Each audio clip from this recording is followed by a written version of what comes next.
Bienvenidos a la Iglesia Palabra Viva. Nuestra misión es hacer discípulos por medio de la palabra, para que vivan y den la vida obedeciendo y enseñando la voluntad de Dios, que es Jesús. Entonces vamos a ponernos de pie para leer Isaías capítulo 66. Jehová dijo así: el cielo es mi trono y la tierra el estrado de mis pies. ¿Dónde está la casa que me habréis de edificar y dónde el lugar de mi reposo? Mi mano hizo todas estas cosas y así todas estas cosas fueron, dice Jehová.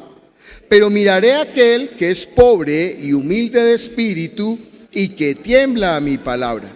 El que sacrifica buey es como si matase a un hombre. El que sacrifica oveja como si degollase a un perro. El que hace ofrenda como si ofreciese sangre de cerdo. El que quema incienso como si bendijese a un ídolo. Y porque escogieron sus propios caminos y su alma amó sus abominaciones. También yo escogeré para ellos escarnios y traeré sobre ellos lo que temieron. Porque llamé y nadie respondió. Hablé y no oyeron, sino que hicieron lo malo delante de mis ojos y escogieron lo que me desagrada. Oíd palabra de Jehová vosotros los que tembláis a su palabra. Vuestros hermanos que os aborrecen y os echan fuera por causa de mi nombre, dijeron: Jehová sea glorificado. Pero él se mostrará para alegría vuestra y ellos serán confundidos. Vamos a leer hasta ahí porque si no nos comemos todo el tiempo. Padre Celestial, tu palabra nos vivifica, Señor. Tu palabra es la que nos revela, tu palabra es la que nos muestra. Nosotros podemos inventar, especular, crear, hacer hipótesis, Señor, pero todos son pensamientos de hombres. Por más elevados, por más que nos esforzáramos por tratar de conocerte a ti, no podemos, porque somos de abajo, somos de esta tierra. Nuestra naturaleza, Señor, tiene esa parte animal de abajo que no sabe todas las cosas. Pero tú, Señor, enviaste a tu Hijo para que nosotros no tuviéramos duda de la verdad. Así que esa verdad sea alumbrando nuestro corazón, alumbrando nuestro entendimiento, abriendo los ojos espirituales para que nosotros podamos conocer y conociendo tengamos la vida eterna. Esta es la vida eterna, conocerte a ti, el único Dios verdadero, y a Jesucristo a quien has enviado. Entonces te pedimos, glorifícate en nuestro espíritu en esta hora, en el nombre de Jesús. Amén. A mí me encanta pelear con los teólogos, pero ahora ya les da vergüenza decir que son teólogos. Ahora están diciendo que son científicos bíblicos, porque eso es más elevado, ¿sí? Porque eso da un carácter de mayor erudición. O filólogos. Yo me acuerdo es que ya hemos pasado por tantas épocas, pero una vez teníamos un joven aquí que era tan brillante, era Julián. Y entonces Julián se fue y se puso a estudiar filología. Bueno, vio unos videos y cuando volvió una vez me dijo: no, pastor, lo que pasa es que Juan no lo escribió Juan. Yo casi me pongo a llorar, porque yo vi la obra de Dios en la vida de Julián. Cuando estaba perdido en la oscuridad, David le predicó. Ojo, Julián es hijo de pastor, pero de pastor bien. En Barranca, el papá de Julián tiene la iglesia más grande de Barranca, la iglesia cuadrangular, y su papá es un hombre que ha permanecido en la fe. Pero Julián, los hijos de los pastores tienen una carga, no solamente los hijos, ¿no? A veces también los pastores tienen mucha carga. Y entonces tienen una carga muy brava, y entonces él por esa carga no era cristiano, ¿sí? Había perdido la fe. La iglesia era legalista y era súper abayazadora y molestaban a la gente. Eso no pasa en las iglesias, pero a veces. Y entonces Julián no quería ser cristiano, pero David le predicó. Y entonces Julián recibió la fe, se bautizó y empezó con una fuerza. Yo creo que aquí hemos tenido excelentes predicadores. Una de las predicas buenas, la de Julián, todavía está ahí en internet, puede verla. Esta tarde la busco y la coloco para que usted vea. Y cuando Julián volvió y me dijo: pastor, lo que pasa es que el evangelio de Juan no es verdad. Pues a mí se me rompió el corazón. Y entonces le dije: ¿por qué? Y me dijo: es que estoy escuchando a un filólogo que es Antonio Piñero. Antonio Piñero lleva más de 60 años, no sé cuántos años puede tener Antonio, él es viejillo, digamos más de 50 años para no exagerar, estudiando filología bíblica. Ese hombre sabe, o sea, hebreo, griego, arameo, copto, acádico, de verdad, sabe de verdad. Sí, uno puede aprender unas palabritas y aprender a mirar en los diccionarios y aprender a mirar aquí y eso, pues digamos someramente, pero este hombre se ha dedicado a estudiar. Imagínense, él ha traducido, por ejemplo, los textos del copto de Hag Magadi, que fueron un descubrimiento arqueológico como los rollos del Mar Muerto, pero son gnósticos. Él hizo la traducción, el tipo es un duro. Y entonces, pues claro, él como filólogo no cree que Jesucristo sea Dios y no cree que la palabra de Dios sea la verdad y no cree en el testimonio de los evangelios. Entonces yo le dije a Julián esa vez, estábamos aquí adentro y estaban las puertas cerradas. Yo le dije, Julián, imagínese que no existe, imagínese que estuviera esta pared y yo le dijera que detrás de esta pared hay un portón de color gris y que adentro hay una máquina traganíquel para poner canciones y unas mesas amarillas de cerveza, de una marca de cerveza y 2 neveras rojas y un señor que se llama, estoy hablando de la tienda del frente. Pero imagínese que yo dijera que está detrás de esta pared, pero esta pared no nos deja ver. O sea, usted se lo aseguro, hasta hoy, usted nunca ha pensado qué hay detrás de esa pared. No sabe, ¿cierto? Bueno, estamos orando porque queremos adquirir ese predio.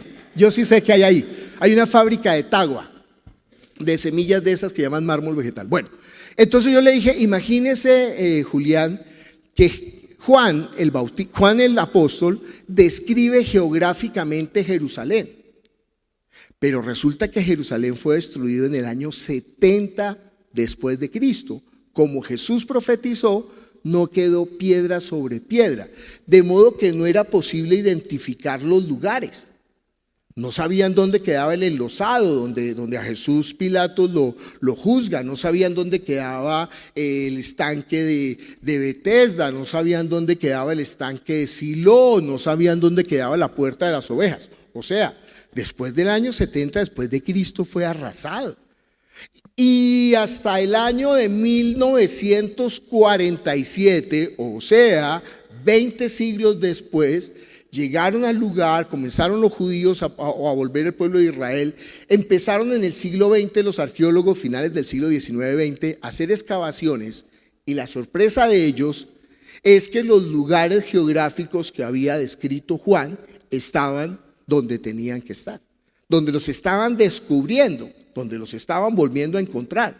Entonces yo le dije a Julián, no es posible que en el siglo II una persona en Éfeso, un griego, escriba sobre los lugares geográficos de un lugar que ya había sido desaparecido, si no es realmente Juan el apóstol de la época de Jesús, o por lo menos una persona de la época de Jesús. ¿Se dan cuenta que la lógica no lucha con? O sea, es muy lógico. ¿Sí? Yo no puedo hablar de alguien de un pueblo raro. ¿Quién hay aquí de un pueblo raro? ¿De dónde? De Tibasosa. Yo no puedo hablar de Tibasosa porque no conozco Tibasosa. Pero como Yamile ha estado en Tibasosa y es de Tibasosa, ella me decía, mire, el pueblito y la plaza y la alcaldía y la iglesia y la tienda de doña Juliana, porque ella es de Tibasosa. Pero yo no puedo hablar de Tibasosa porque no Tibasosa. Tibasosa. Tibaboso soy yo. Entonces, bueno, es que estoy con la lengua seca, hola. Pero un momento que no puedo decir Tibasosa.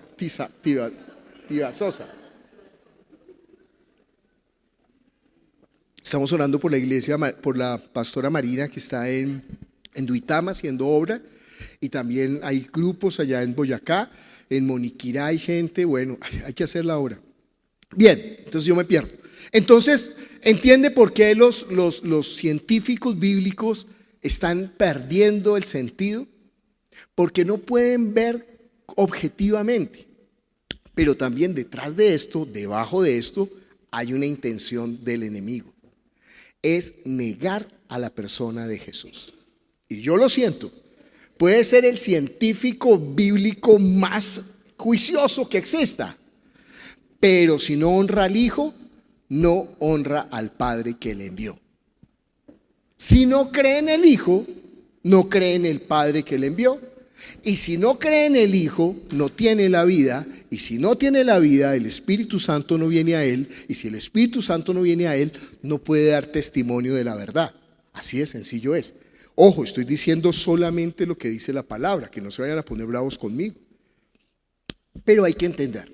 Isaías 66, miren cómo dice Dios: el cielo es mi trono y la tierra el estrado de mis pies. ¿Dónde está la casa que me habréis de edificar y dónde el lugar de mi reposo? Pregunta: ¿nosotros podríamos hacerle una casa a Dios?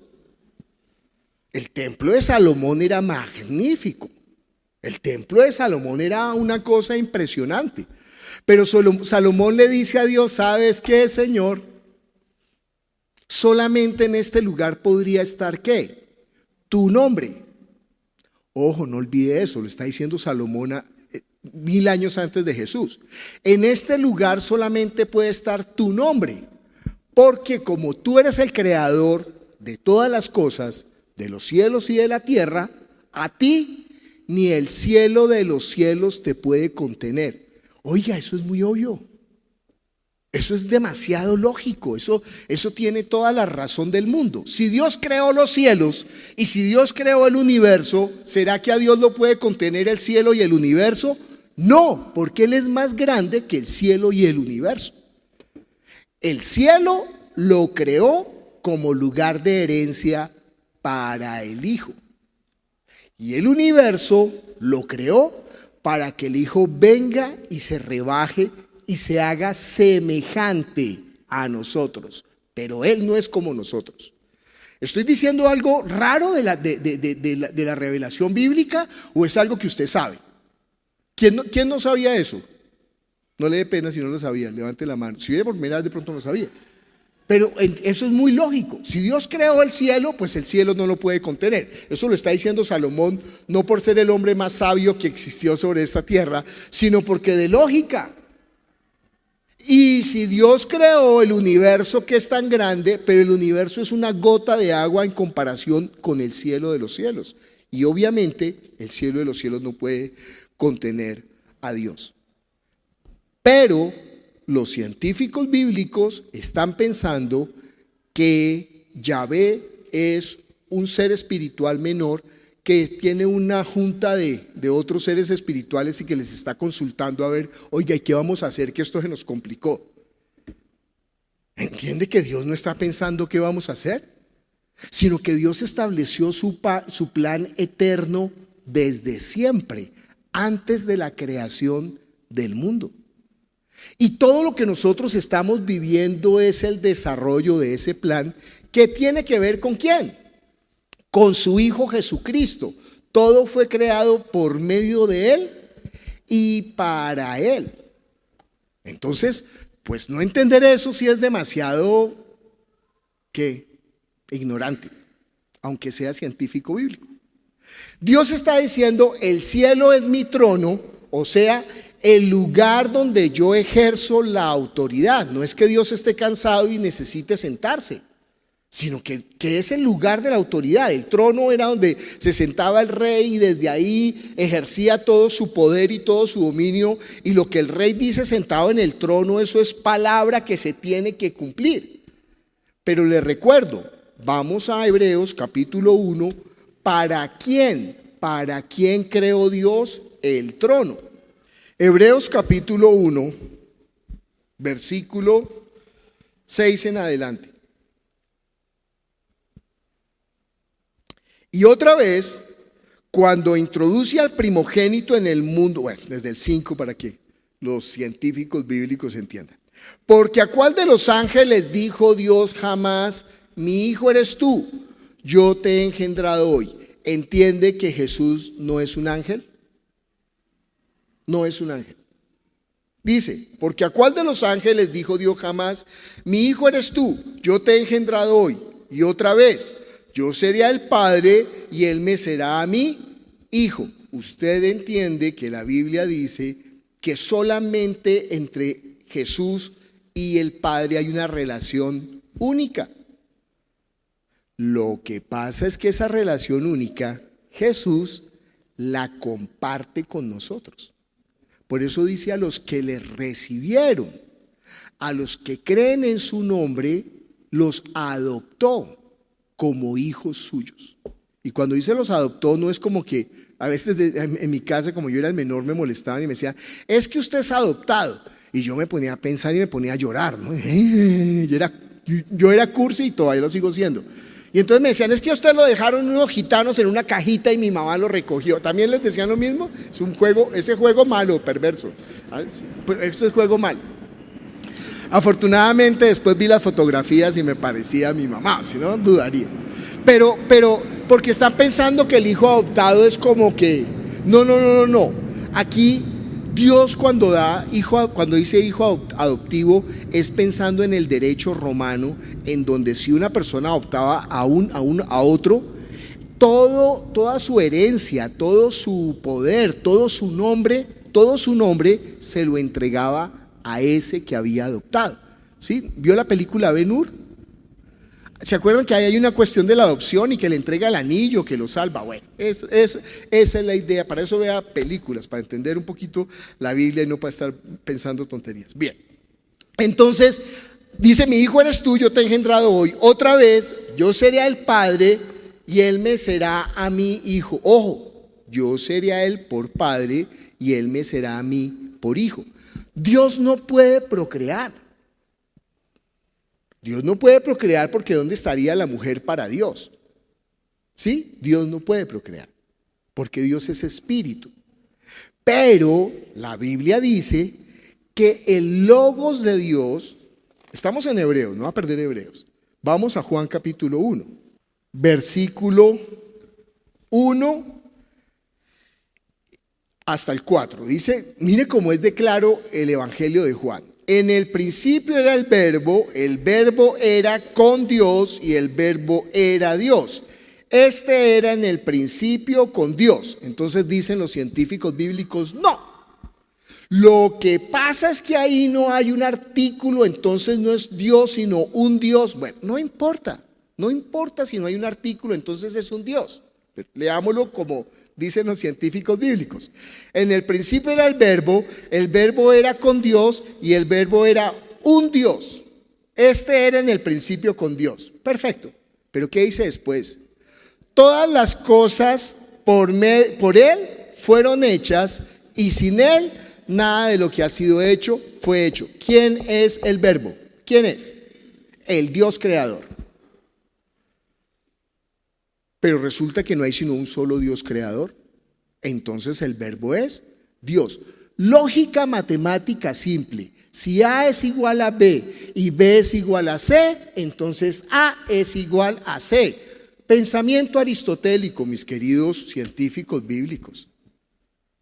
Si Dios es el creador y la Biblia dice que el verbo es el creador, por ende el verbo es Dios. No se necesita ser muy sabio, ni muy entendido, ni elucubrar altamente para poder entender cosas tan simples como Él nos las reveló a los que somos, ¿qué? Como niños. ¿Sabe qué? Yo le doy gracias a Dios de ser a veces bien brutico, bien simplecito, porque así es como se entiende el evangelio. No con las elevaciones místicas de... Bueno, dice, en Él estaba la vida. ¿Quién es el único que puede dar la vida?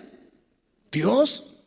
En Él estaba la vida y la vida era la luz de los hombres. ¿Quién es el único que puede ser luz? Ojo, espiritualmente, pues el sol, la luz, no, estamos hablando de la luz espiritual. Dios. En Él estaba la vida era la luz de los hombres. Versículo 14, y aquel verbo o aquel logos que se hizo carne y habitó entre nosotros. Quiere decir, lo está diciendo, que el verbo que estaba con Dios, fíjese que ahí marca la alteridad, o sea que es otro, que el verbo que estaba con Dios y que era Dios, se hizo ¿qué? O sea, se despojó de ser igual a Dios. Eso también lo está diciendo la Biblia todo el tiempo. Que Él se despojó, que Él se quitó la deidad, que se hizo como uno de nosotros, tomando forma de siervo, hecho semejante, ojo, semejante. ¿Por qué es semejante y no es igual? Pues es semejante porque Él es el verbo que se hizo carne. En cambio nosotros, para existir, tuvo que una mujer y un hombre cohabitar, y que un óvulo de la mujer fuera fecundado por un esperma, se formara un embrión y de ahí naciéramos nosotros. Pero Él no.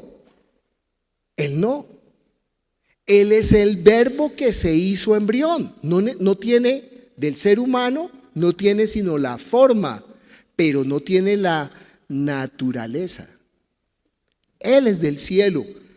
Todo el tiempo lo está diciendo Jesús en los evangelios. Yo soy de arriba, ustedes son de abajo, ustedes son de este mundo, yo no soy de este mundo. Yo estaba con mi Padre antes, la gloria que tuve contigo antes de que el mundo fuese. Ahí, científicos bíblicos. No estamos hablando de un articulito en un versículo. Estamos hablando de toda la palabra de Dios. Entonces ellos cuelan el mosquito, pero se tragan el camello. No están entendiendo lo que está revelando la palabra de Dios. Bueno, estábamos en Hebreos viendo para quién es el trono.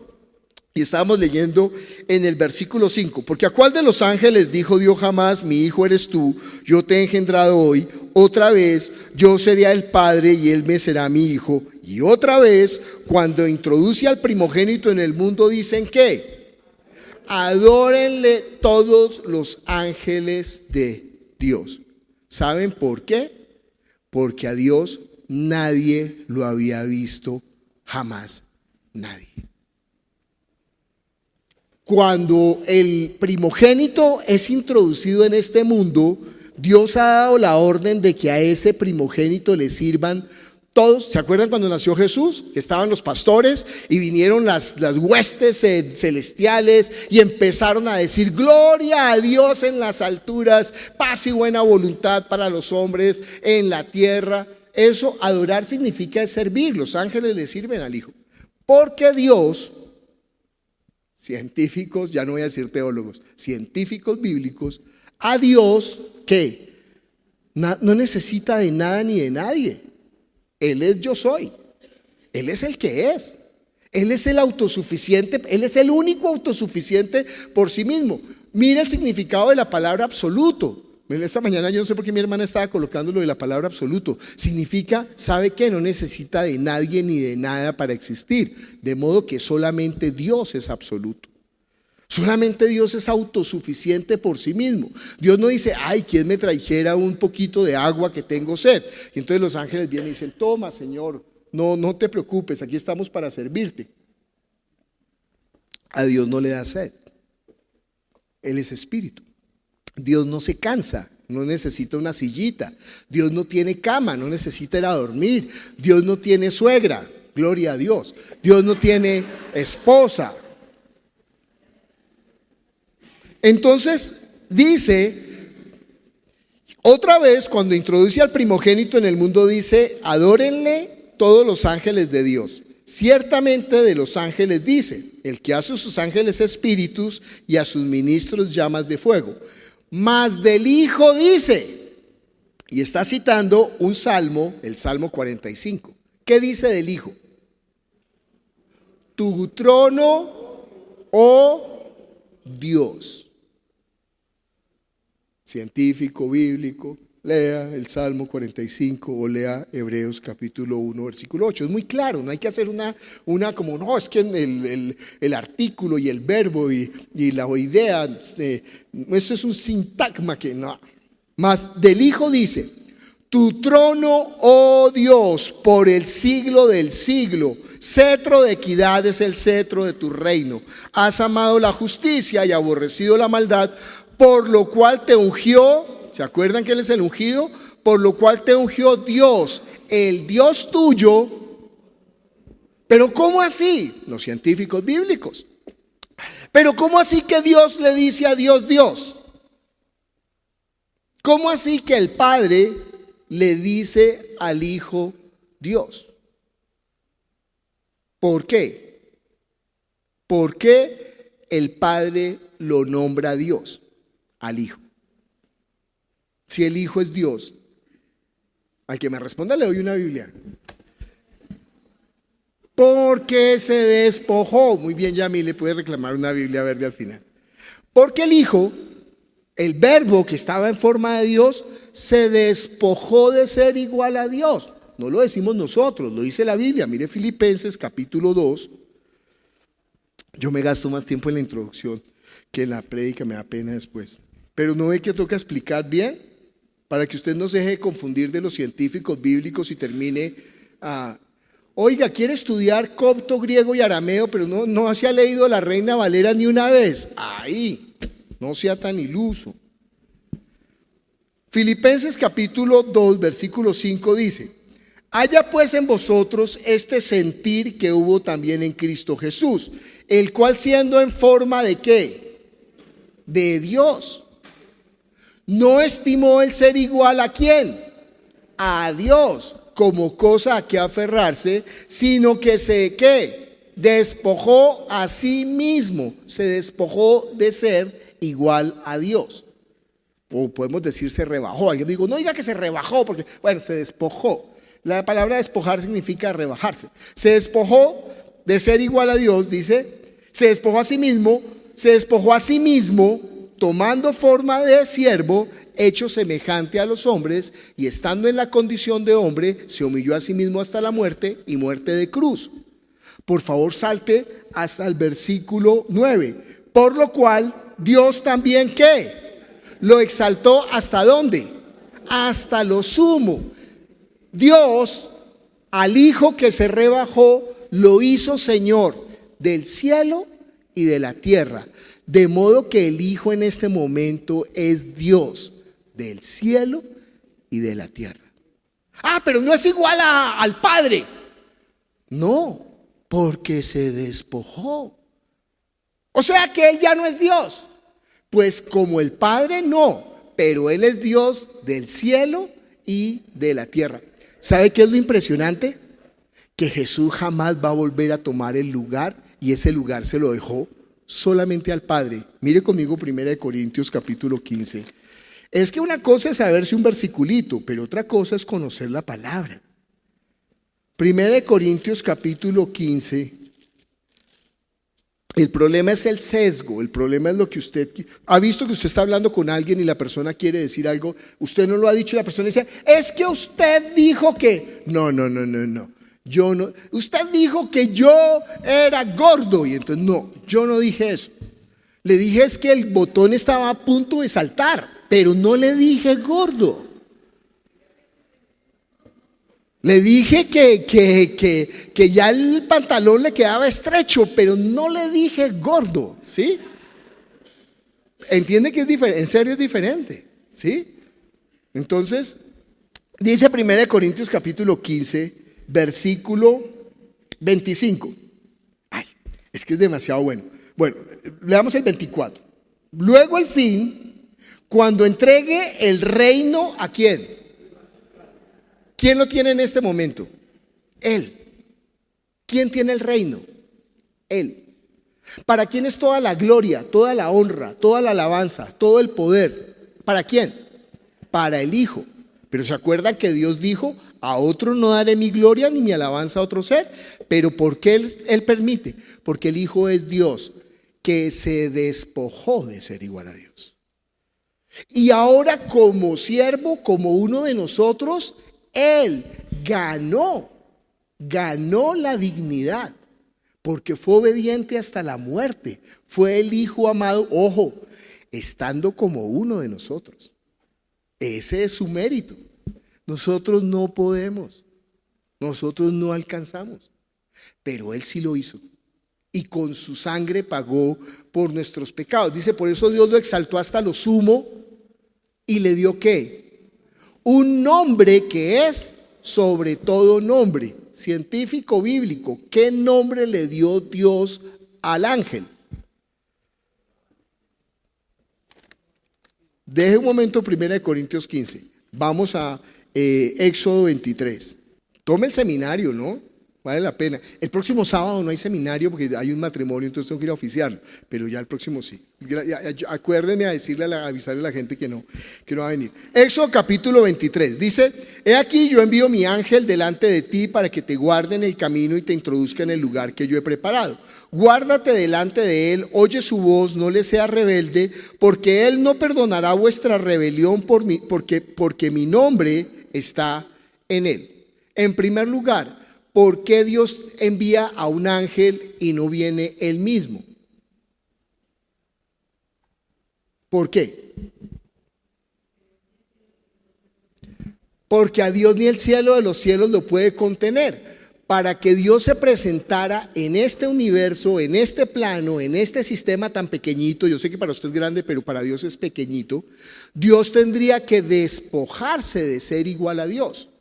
Y resulta que Dios se despoje de ser igual a Dios, eso está planeado solamente hasta Jesús. En el Antiguo Testamento, como Dios no se va a despojar de ser igual a Dios, entonces Dios envía a un ser espiritual como mensajero. Esos mensajeros son los ángeles.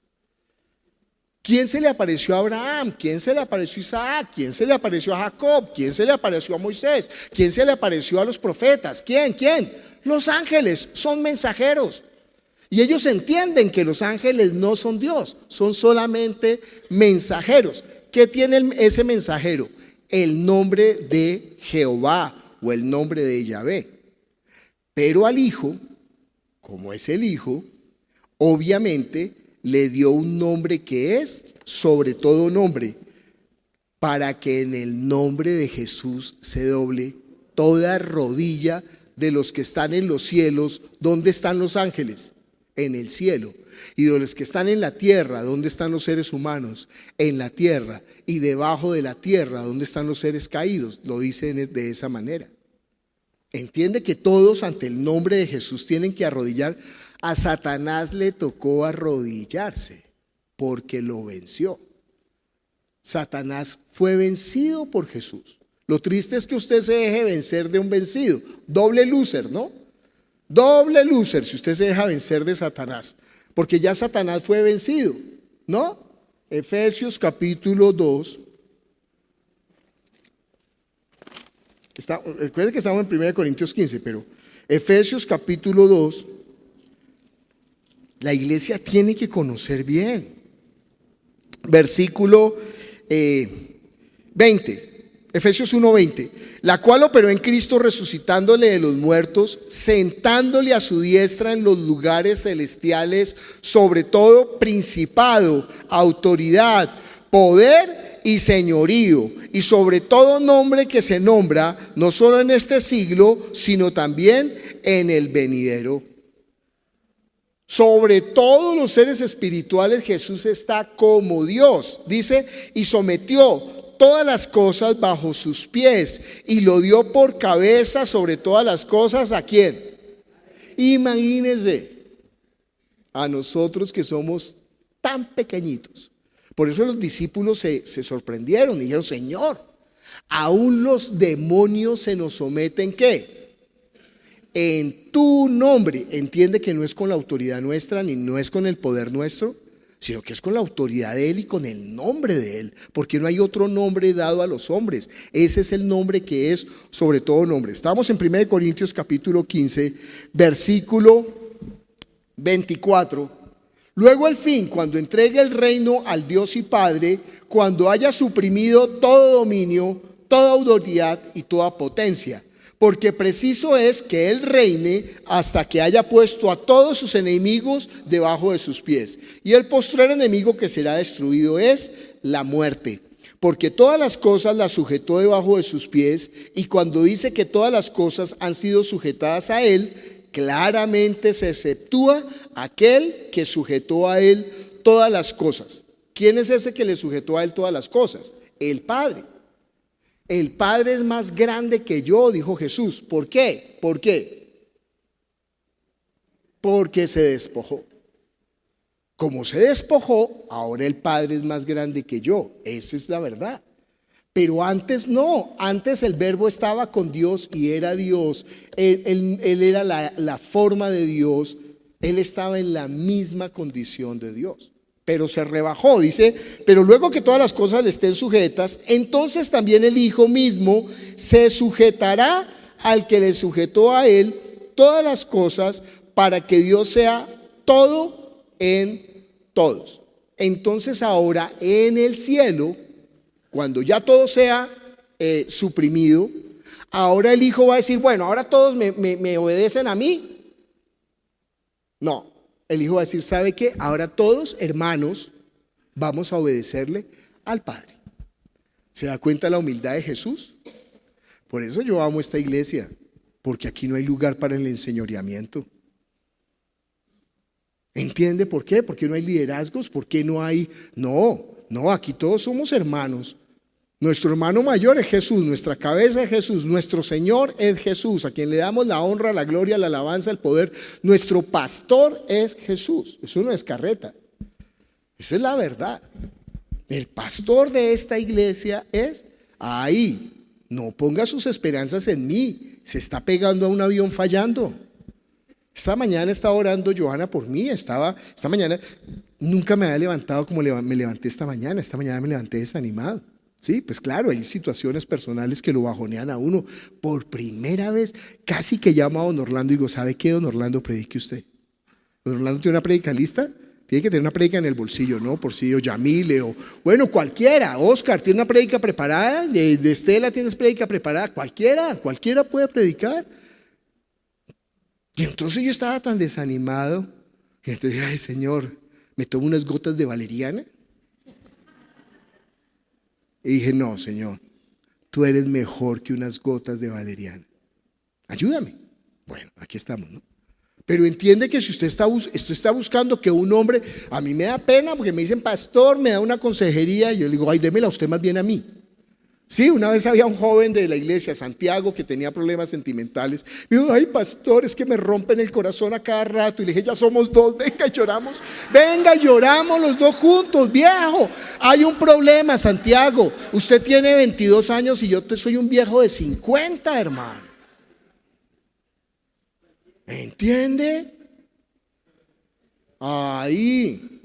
Entonces no sabemos en quién hemos creído ni hemos entendido la fe si estamos colocando nuestra esperanza en una persona falible como nosotros.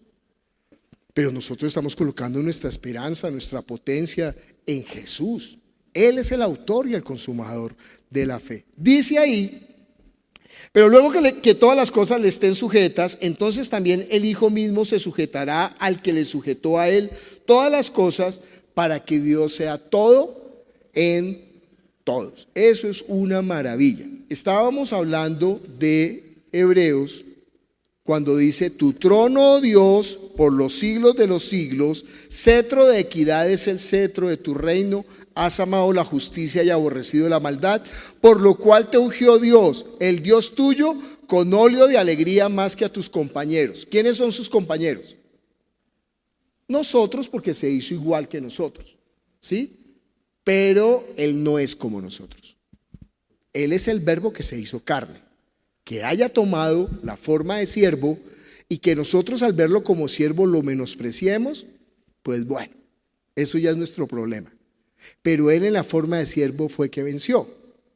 Pero estábamos en Isaías capítulo 66, donde dice, el cielo es mi trono. ¿Para quién? Para el Hijo. Y la tierra, este universo, el estrado de mis pies. ¿Entiende lo que está diciendo Dios de él? Oiga, yo no soy ni como los ángeles, ni como los hombres, ni como los ángeles caídos, ni como los demonios. Yo soy Dios creador.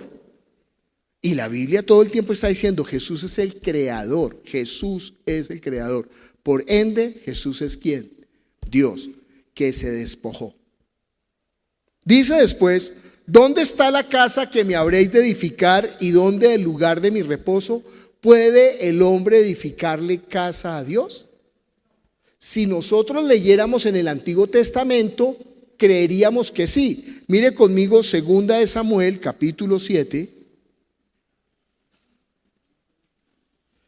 Vale la pena tomar el seminario. Mire, Yamile, que trató de estudiar teología, lo sabe.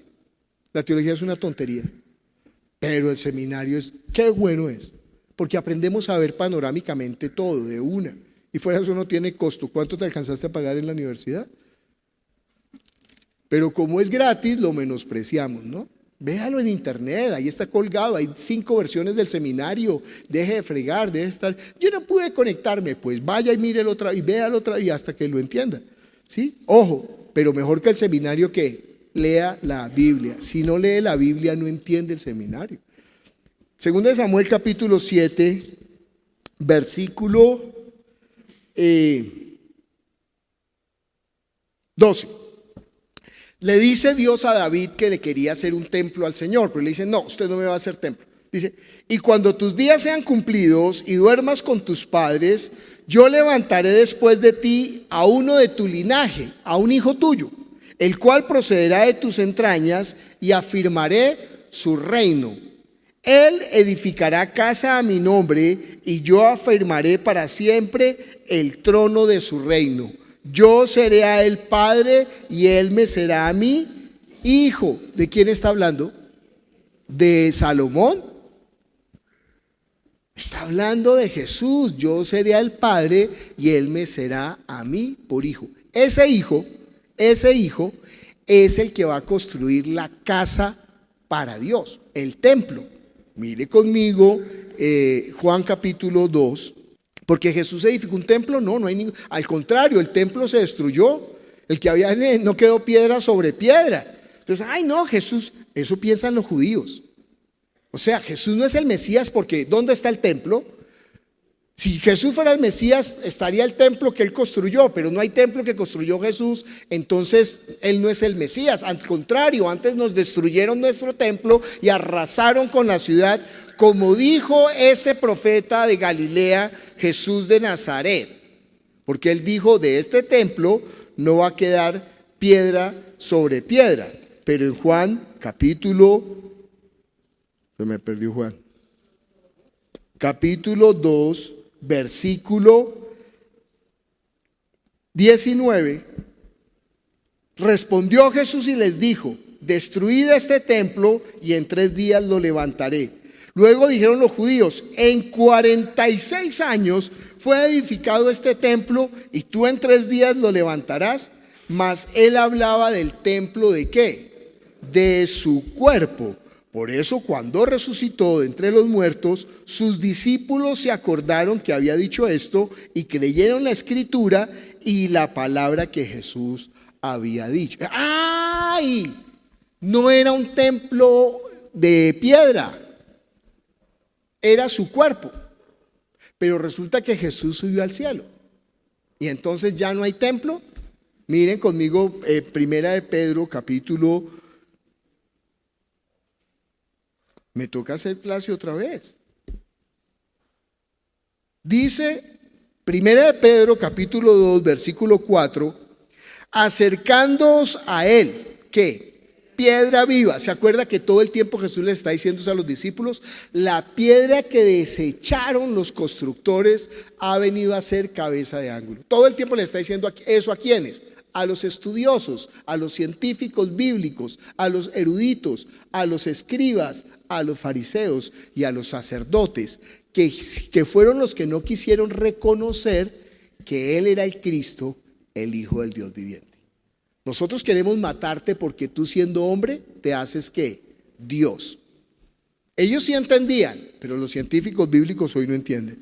Dice, acercándoos a él piedra viva, desechada ciertamente por los hombres, mas para Dios escogida y preciosa.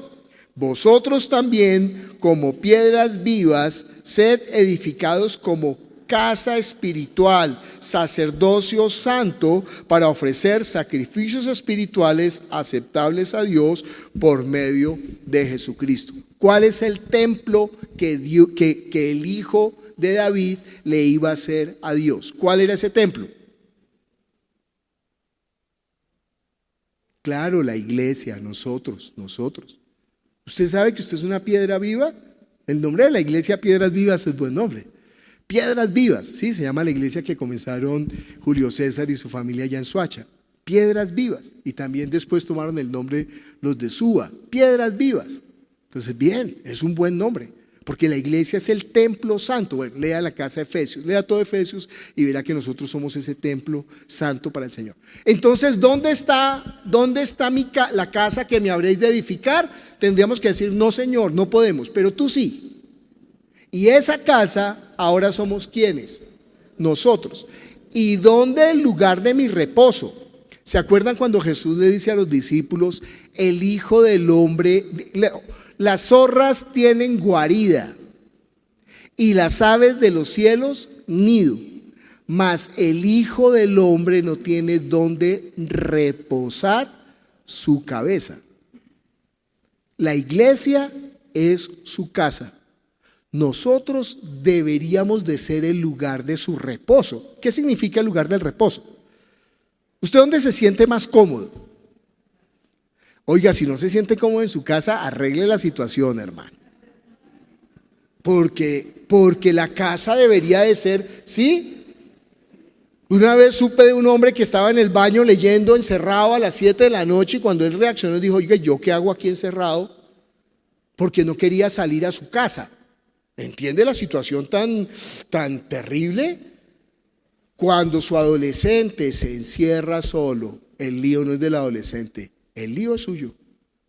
Porque ¿por qué su adolescente no se está sintiendo contento en su casa? Cuando un familiar se aparta, hay que acogerlo, hay que brindarle el amor. A los chiquitos desde chiquitos no les deje el celular, enséñenlos a compartir con la familia, esté ahí juntos y si están en reunión de familia, ay no.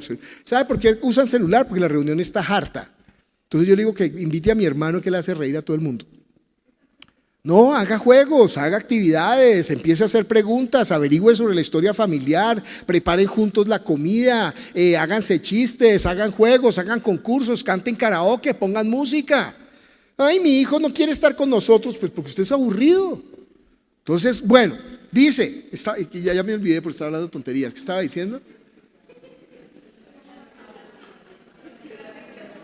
Bueno, lugar de su reposo. ¿Dónde tiene el lugar de su reposo? ¿Cuál debería ser el lugar donde Jesús se sintiera más cómodo? Y si esta es la casa de Dios, ¿cómo debería ser el ambiente de la casa de Dios? ¿Cómo así que hay hermanos odiándose? ¿Cómo así que hay hermanos despreciándose? ¿Cómo así que hay hermanos humillando? ¿Cómo así que hay hermanos enseñoreándose? ¿Cómo así que hay hermanos robando a los otros? ¿Cómo así que hay hermanos estafándolos, abusándolos, aprovechándose de ellos, viendo a ver qué Oiga, viejo, esta es la casa de Dios. Sí, yo sé, algunos somos hijos bobos y malvados que nos apartamos y hacemos tonterías y rompemos las cosas y no decimos y sí, y Él lo sabe, una casa es así. En una casa hay vasos buenos y vasos malos. Mire conmigo, ¿dónde está?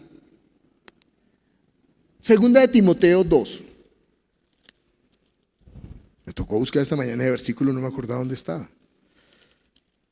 Segunda de Timoteo, capítulo 2, versículo 14 en adelante.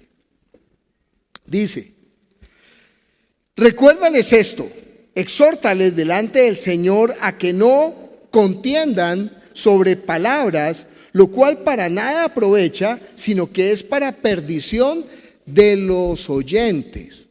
¿Entiende que cuando una persona empieza a meter embelecos, lo que está buscando es perder a la gente? Y empiezan a inventar, y ¿pero ¿de dónde sacó eso, viejo? No, lo que pasa es que yo estuve leyendo un libro, una vez me dijo Oscar, pastor, es que estuve escuchando, le dije, ay no, Oscar, no me hable carreta de esos malvados. Venga y leemos la Biblia y yo le muestro en la Biblia cómo es el gobierno de la iglesia. Venga y le muestro. Porque mejor que cualquier libro de cualquier experto es la palabra de Dios. Dice ahí, procura con diligencia presentarte a Dios ¿qué? Aprobado, como obrero que no tiene de qué avergonzarse. ¿Cómo es un obrero aprobado que no tiene de qué avergonzarse? ¿Qué es lo que hace? Usa bien la palabra de verdad, mas evita profanas y vanas palabrerías, porque conducirán más y más a la impiedad. Yo tengo una persona en la iglesia que oro por ella muchísimo, porque toda la gente que se acerca a ella termina yéndose de la iglesia y se termina yendo resentida.